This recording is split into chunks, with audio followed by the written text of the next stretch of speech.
Yesterday, U.S. military forces conducted an over-the-horizon counterterrorism operation against an ISIS-K planner and facilitator. The airstrike occurred in the Nangarhar province of Afghanistan. I can confirm, as more information has come in, that 2 high-profile ISIS targets were killed and 1 was wounded. And we know of 0 civilian casualties. Without specifying any future plans, I will say that we will continue to have the ability to defend ourselves and to leverage over-the-horizon capability to conduct counter-terrorism operations as needed.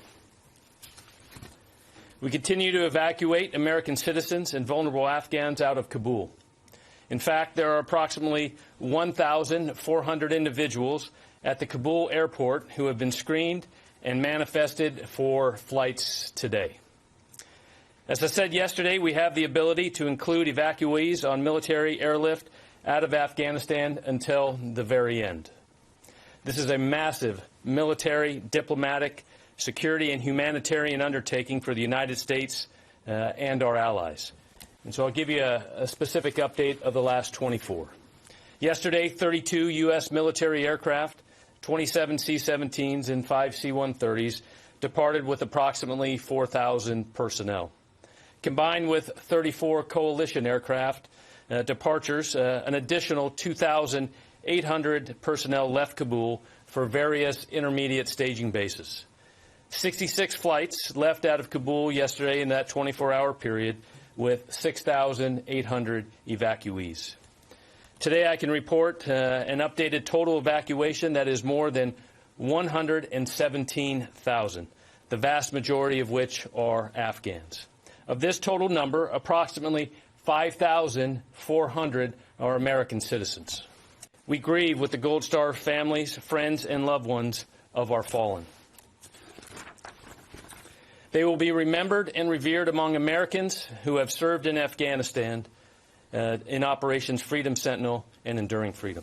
I would tell you it was a single mission, and to get these targets, and as the assessments and information flowed over time, we were able to recognize that another was killed as well, and 1 wounded. So, I mean, battle damage assessment, as you know, sometimes takes time. Information comes in. As we have more clarity, we wanted to be transparent about that. But the planner facilitator description, does that mean they were involved directly in the Kabul airport attack? They were ISIS-K planners and facilitators, and that's enough reason they're alone. I won't speak to the details of these individuals or what their specific roles might be. But as the general said, we have the ability and the means to carry out over-the-horizon counterterrorism capabilities, and we're going to defend ourselves. And I think I'll just leave it at that. What is your conclusion about what the impact of this strike actually has been?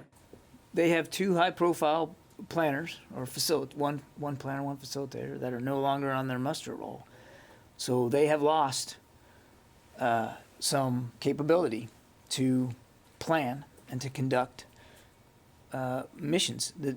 But Barbara, make no mistake, nobody's writing this off and saying, well, we got them, so we don't have to worry about ISIS-K anymore.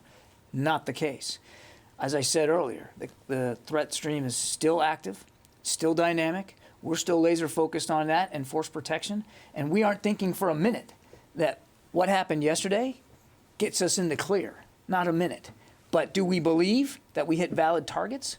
Bad guys who can do bad things and can plan bad missions? Absolutely. And do we think that will have some impact on their ability going forward? Absolutely. Have U.S. troops begun retrograde withdrawal from the airport? We have begun retrograding. Can you say anything about the number who have left? No, I cannot. We're not shutting down evacuation operations. We're going to continue going to the end. We are still in charge of the airport, and we are still in charge of security at the airport. And what was true a few days ago is still true today. The Taliban have checkpoints around the airport in a loose perimeter, if you will, but they are not manning gates. They are not at the airport doing security roles or anything like that.